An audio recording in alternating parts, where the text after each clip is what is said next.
En 2019, l'organisation WWF a rendu public un rapport qui nous expliquait que si on continuait à extraire les ressources au rythme que nous avons aujourd'hui, nous aurons besoin en 2030 d'une deuxième planète. C'est un rapport qui est accablant, ce n'est pas le seul. Et ce type d'études, ce qu'elles mettent en valeur, c'est que notre manière d'habiter le monde, notre modèle économique présente depuis déjà bien longtemps des risques pour l'humain et pour le vivant. Et la crise sanitaire a été un magnifique révélateur de cette prise de conscience collective et de la nécessité de penser ce que les médias, ce que les politiques ont appelé le monde d'après. Ce monde d'après, il remet en question notre manière de gérer, d'approprier, d'avoir accès aux différentes ressources, qu'elles soient matérielles ou immatérielles. Ce monde d'après permettrait de protéger un certain nombre de biens communs en les plaçant en dehors du marché. La notion de commun est une notion complexe, mais pour caractériser les communs, il y a deux aspects fondamentaux. L'engagement citoyen d'une part et l'inappropriabilité d'autre part. Sur la question de l'engagement, il faut remonter aux travaux d'Elinor Ostrom, la politiste américaine qui a eu le prix Nobel d'économie en 2009 et qui a démontré qu'il existe une multitude de communautés d'usagers, des communautés d'intérêt, qui se constituent pour créer ou gérer un certain nombre de ressources. Ces ressources peuvent être matérielles ou immatérielles. Et pour ce faire, ces communautés, elles vont créer des normes, des protocoles ad hoc pour gérer ces ressources.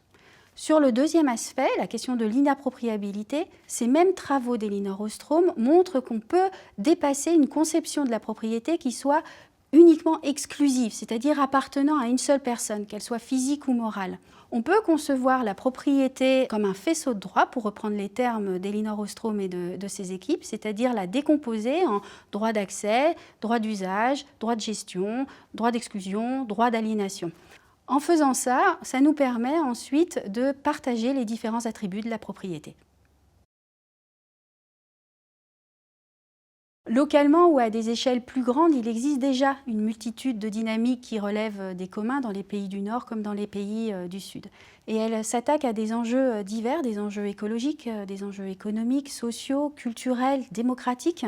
Alors je pense par exemple aux AMAP qui permettent de relier les agriculteurs avec les consommateurs. Elles sont près de 3000 en France. Je pense aussi à l'open source et à toutes les plateformes collaboratives comme Wikipédia ou comme OpenStreetMap. On peut aussi penser à tous ces communs qui travaillent pour l'intérêt général comme Enercoop ou les territoires zéro chômeur.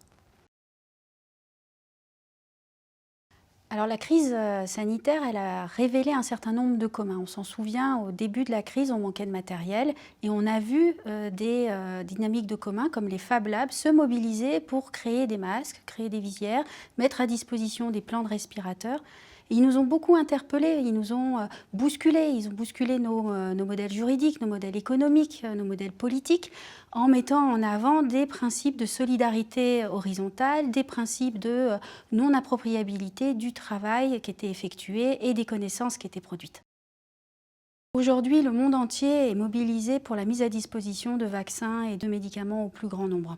Et il y a un débat qui se cristallise dans la presse autour de la question des brevets. Faut-il mettre des brevets pour encourager l'innovation au sein des laboratoires pharmaceutiques ou au contraire, faut-il proscrire les brevets pour permettre l'accès au plus grand nombre ? Sur cette question de la propriété intellectuelle, le droit des communs est très intéressant à mobiliser parce qu'il nous permet de dépasser ce clivage et de s'interroger plutôt à quels sont les droits qu'on souhaite préserver et du coup quels sont les accords qu'il va falloir mettre en place entre les laboratoires pharmaceutiques, les autorités publiques, mais aussi les médecins, les patients.